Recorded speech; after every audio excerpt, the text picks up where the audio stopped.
We've all been there, haven't we? Hmm. That moment, you're speaking English, you feel like you're doing okay, and then, bam, someone corrects you. Oh, yeah. And it stings a bit, right? That little jolt of embarrassment. I think everyone knows that feeling. Absolutely. Maybe you messed up a word or used the wrong tense, and suddenly you just feel like you stumbled completely. You know, it makes me think instantly of that story from Daniel in our source material for this deep dive. Oh, which one? He once said, "I am boring," Oh, no. instead of "I am bored." Yeah. You can just picture the awkward silence after that, can't you? Definitely. Telling someone you're the boring one. Ouch. Exactly. He basically announced he was a total snooze fest. Oof. And that right there is why we're doing this deck dive today. Precisely. We've pulled out the really key stuff from the English Leap, conquering common mistakes. So think of this deep dive as your shortcut. We're not just looking at what the common errors are, but really digging into why they happen. And how to fix them, crucially. Exactly. And how to actually move past them. It's like leveling up your English, maybe with a few surprising facts and hopefully some genuine aha moments along the way. And the way we're going to do this is pretty cool, I think. The source material sets it up like a language challenge. Right. Using real mistakes learners make. Yeah. So you can kind of test yourself as we go. Should be fun, but also, you'll walk away with stuff you can actually use. So before we jump into that challenge part, maybe a quick confession time. Uh-oh. Yeah. Yeah. Just take a second and think. What's your own most embarrassing English slip-up? I bet we all have one tucked away. I'm thinking. Well, Daniel, from the source, he had another one that's just gold. He told a room full of people he was excited to be constipated. No, he did. He did. Can you even imagine? Apparently, he meant to say he was confused or maybe frustrated. Yeah. The words just, they didn't come out right. Wow. That's memorable. And then there was Erin's example. She used to say, I have 25 years. Instead of I am 25. Exactly. And she explained it was a direct translation thing from Spanish. Yeah. It made perfect sense there, but in English. Mm-hmm. Well, as she put it, it just sounds like you own time. Yeah, that's a classic example. It's really interesting how often these kinds of mistakes pop up. Usually, it's either direct translation, like you said. Right. Mapping your own language onto English. Exactly. Or it's just a tiny misunderstanding of some subtle point, some nuance. But the key thing here is these aren't failures. Not at all. They're super common steps on the learning path. They're like signposts, really, showing you exactly where you can focus next. Totally agree. Okay, so ready for this deep dive language challenge? Let's do it. We've got 5 questions. They're all based on real mistakes from the source. And the goal isn't just, getting it right. It's understanding the why. Exactly. Uncovering the rules and maybe the mindsets behind them. Let's kick off with the classic, tenses. All right, which one sounds right to you? Option A, I have seen that movie yesterday. Or option B, I saw that movie yesterday. Okay, the correct one there is B, I saw that movie yesterday. Why is that? Well, when you use a specific time marker in the past, like yesterday, Okay. you need to use simple past tense. So I saw, the present perfect, I have seen. That's more for things that started in the past and maybe still continue, or when the exact time isn't mentioned or isn't really the point. But yesterday, that locks it firmly in the past, simple past. Got it. So that specific time word, yesterday, is like a big flashing sign. Yeah. Use simple past. Makes sense. Okay, moving on. Another tricky area. Prepositions. How about this one? Do you say A, I'm good in English, or B, I'm good at English? Right. This one catches people out. The answer is B, I'm good at English. Okay. And this is a perfect example of something called collocation. Collocation. What's that exactly? It basically just means words that naturally go together in English. It's not always about strict grammar rules you can figure out logically. It's more about, how native speakers just naturally pair words up. Good at is one of those pairs. Huh. I could totally see how translating directly would lead you to say good in. Are there other common collocations like that often trip learners up? Oh, definitely. Think about interested in something. Right. Or listen to music. People might try interested on or listen for, maybe based on their first language, but English just naturally uses in and to with those verbs. They're like little fixed partnerships. You just kind of have to learn. That's super helpful. Okay, next round. Articles, a and an.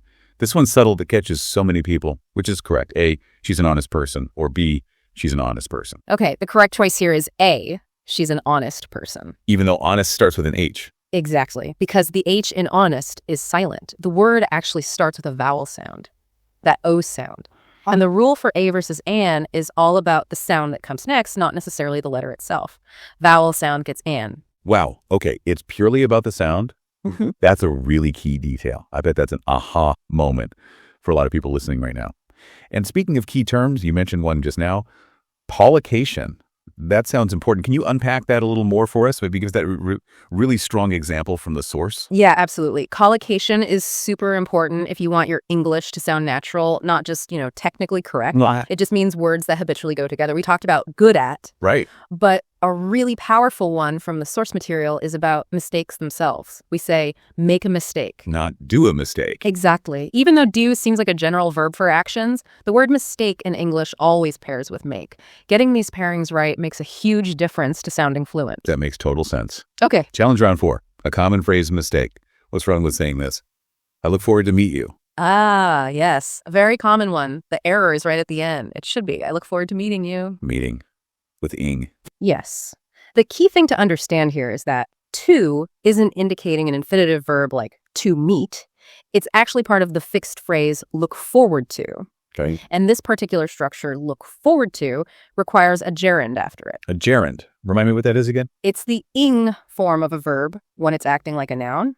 So in this case, meeting is the gerund. Okay, that gerund thing. Yeah. That's critical. Is that a rule just for look forward to, or does it apply elsewhere? That seems like something easy to forget. That's a great question. Look forward to is definitely one of the most frequent ones you'll encounter. But yeah, the rule applies to other fixed phrases too, where to is acting as a preposition within the phrase, not starting an infinitive. Think about phrases like be accustomed to, or object to, or even be dedicated to. Ah, okay. In all those cases, the word following to needs to be a noun or a gerund, that ing form. So accustomed to waking up early, object to paying extra, dedicated to helping others. Fascinating. Okay, final point in our challenge. This one's less about a specific rule and more, mindset, I guess. Yeah. Why is it that learners sometimes just freeze up when they try to speak English, Yeah. even if they actually know the grammar pretty well? Mm. What did the source say is the real root cause? Yeah, this is a big one. And what's really interesting from the source is that it often comes down to something quite powerful. It's the fear of being wrong. Just fear. Yeah. People get so focused on trying to be perfect, trying not to make any mistakes at all, that they end up, paralyzed. They can't speak even when they know the words or the grammar rules. But the really powerful truth, the message from our source is this. Mistakes are proof you're learning.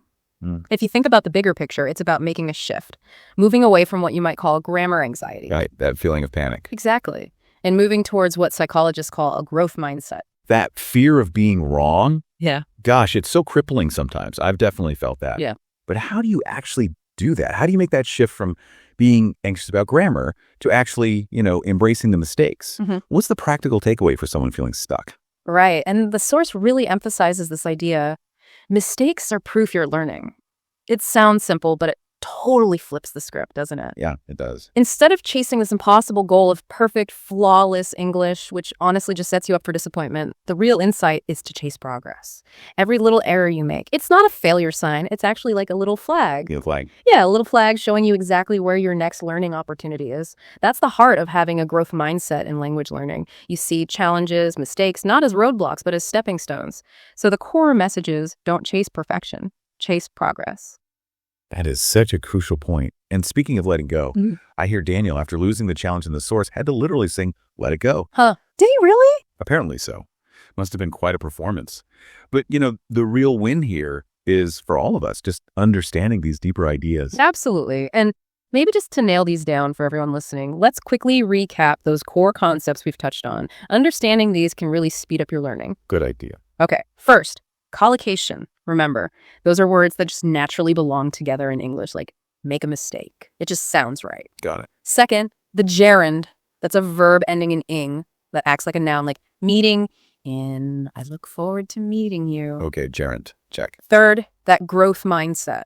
That's the belief that you can improve with effort and seeing mistakes not as failures, but as essential steps for getting better. Super important. And finally, to freeze up. That feeling when you suddenly just can't speak or act, usually because of fear or stress. Connecting all these pieces, understanding collocations, gerunds, adopting a growth mindset, and recognizing why you might freeze up, that can truly transform how you learn and use English. Okay, now it's over to you, listening. Which English mistake have you made that actually taught you something important? What was your big aha moment on your language journey? Take a moment to think about that. And hey, if you want a concrete next step to keep improving, we've put together a free PDF. It's based on the source material, and it helps you fix 10 really common English mistakes with real examples. It's a great little resource to keep the progress going. And of course, don't forget to subscribe. Make sure you get your weekly dose of English and motivation delivered right to you. And let's leave you with this final thought. Straight from the source material, your journey doesn't need to be perfect. It just needs to start. And that's a wrap on our deep dive into conquering common English mistakes. We really hope you're feeling a bit more informed now, maybe a little more confident, and definitely ready to embrace your own language learning journey, mistakes and all.